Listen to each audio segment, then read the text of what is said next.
Nous, on retrouve notre invité, on va continuer à parler d'automobile avec Jean-Pierre Cornu, qui était en ligne avec nous tout à l'heure. La connexion était mauvaise et pour votre confort, nous avons préféré interrompre l'interview et pour la reprendre maintenant. J'espère que la liaison va être un petit peu meilleure. Jean-Pierre Cornu, on parlait de... Oui, vous êtes avec nous, merci. On parlait de la Chine. Un mot sur la France, puisqu'on a aussi de l'actualité de ce côté-là. Du côté de PSA, précisément, l'usine de Rennes tourne à nouveau à plein régime. Ils ont décidé de recruter 500 intérimaires. 250 arrivent aujourd'hui. Là aussi, c'est plutôt un signe positif et ça montre qu'on suit aussi la tendance chinoise qui nous précède un petit peu. Oui, alors je pense qu'il y a un optimisme sur le marché automobile en France, qui s'est traduit d'ailleurs aussi par une augmentation très importante au mois de juin du vente des véhicules d'occasion. Donc il y a eu de toute évidence une attente pendant ces 6 premiers mois de l'année. On sait tous que le taux d'épargne des ménages a augmenté et donc les décisions d'achat ont de toute évidence été reportées et on va connaître vraisemblablement dans les prochains mois une certaine forme d'euphorie sur le marché de l'automobile, largement due, et il faut être très prudent, au rattrapage de consommations qui ne sont pas faites ou à des immatriculations de véhicules commandés avant la crise.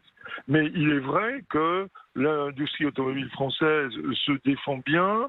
PSA, Renault, en dépit des difficultés structurelles de Renault dont on a souvent parlé, connaissent un milieu d'année assez positif.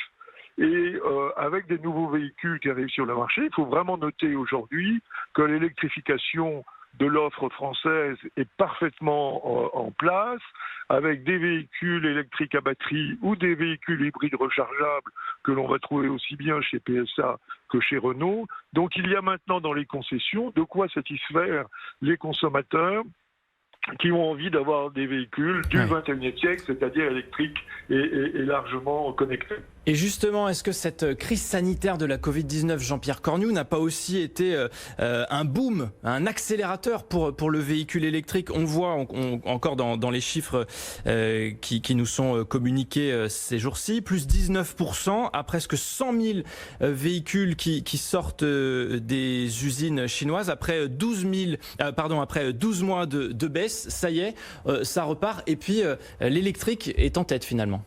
Ah oui, alors l'électrique en Chine marche très bien. Vous savez que c'est le choix structurel de ce pays. Sur le plan de toutes les technologies qui concourent aux véhicules électriques, parce qu'il y a évidemment les batteries, mais il y a aussi les moteurs, il y a toute l'électronique embarquée.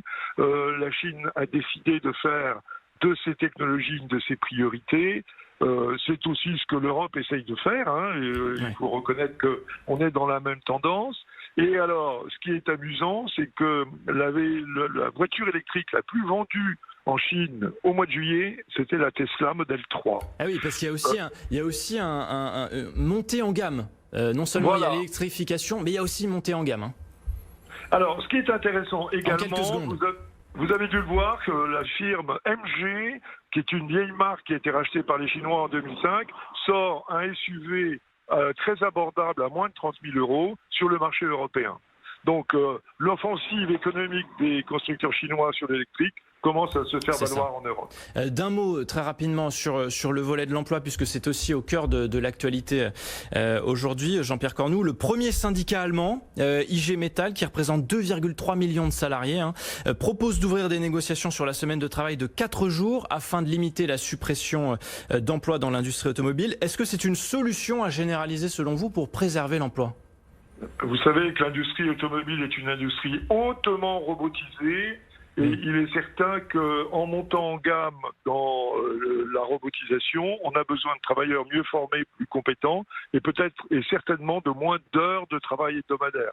Donc c'est une piste qu'il faut observer, je dirais pratiquement usine par usine, modèle par modèle, pour effectivement continuer à disposer d'une main-d'œuvre hautement qualifiée et à produire des voitures compétitives et attractives en Union européenne.